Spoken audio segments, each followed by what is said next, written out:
அவங்களுடைய ஒரு ரக்கையவே துண்டிச்சிட்டோம், அவருடைய ஒரு அங்கத்தையே வந்து வெட்டிட்டோம். அதற்கப்புறமும் அவர்கள் இருக்கிறார்கள்.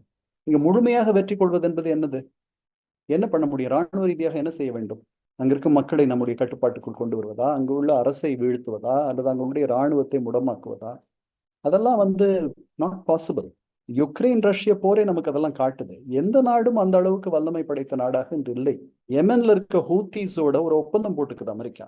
2, 3, 4 வாரங்களாக அவர்கள் மீது ஏவுகணை தாக்குதல் நடத்திய அமெரிக்கா, அவர்களோடு நாங்கள் உங்கள் மீது ஏவுகணை தாக்குதல் நடத்த மாட்டோம், எங்களுடைய கப்பல்கள் இந்த கால்வாய் வழியாக போவதை நீங்கள் தாக்க வேண்டாம் என்று ஒரு ஒப்பந்தத்தை அமெரிக்கா போன்ற ஒரே வல்லரசு போட்டுக்கொள்கிறது. எவ்வளவு நாள் இந்த போரை நடத்த முடியும்? என்ன சாதிச்சிட முடியும்? என்ன அந்த 6 லட்சம், அவங்க 5 லட்சத்தி சில்லற பேர் அந்த ராணுவம், 5 லட்சத்தி சில்லற பேரையும் நம்ம வீழ்த்திட முடியுமா? அதாவது ரியலிஸ்டிக்காக இருக்க வேண்டும் இல்லையா நம்முடைய எண்ணங்கள். நம்ம என்ன அவர்கள் மிதமிஞ்சி நடந்து கொள்ளக்கூடாது, நமக்கு தொல்லை தரக்கூடாது. அவர்கள் நமக்கு நட்பு நாடு கிடையாது, அவர்கள் நம்முடைய அண்டை நாடு. நம்ம நாடு உருவான சித்தாந்தம் வேறு, அவர்கள் சித்தாந்த அமைப்பு வேறு. அவர்கள் வந்து ஒரு ஒரு மதம் சார்ந்த நாடு, நம்ம மதம் சார்ந்த நாடு அல்ல.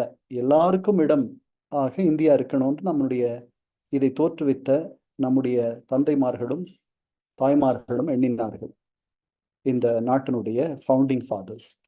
அவர்கள் வேறு மாதிரி ஒரு கணக்கு வச்சிருந்தாங்க.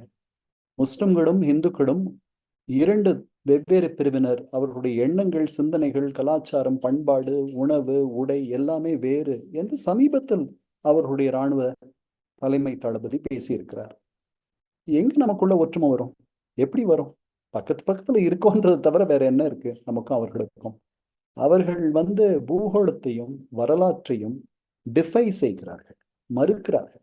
ஒரே துணியில் வெட்டப்பட்ட இரண்டு துணிகள் அப்படின்னு நம்ம நினைக்கிறோம், cut from the same piece of cloth. அவர்கள் அப்படி எண்ணவில்லை. நாம் சாப்பிடும் உணவைத்தான் அவர்கள் சாப்பிடுகிறார்கள், அவர்கள் சாப்பிடுவதை தான் நாம் சாப்பிடுகிறோம். நம்முடைய பஞ்சாபியரும் அவர்களுக்கும் எந்த பெரிய வித்தியாசமும் இல்லை, மத நம்பிக்கையை தவிர.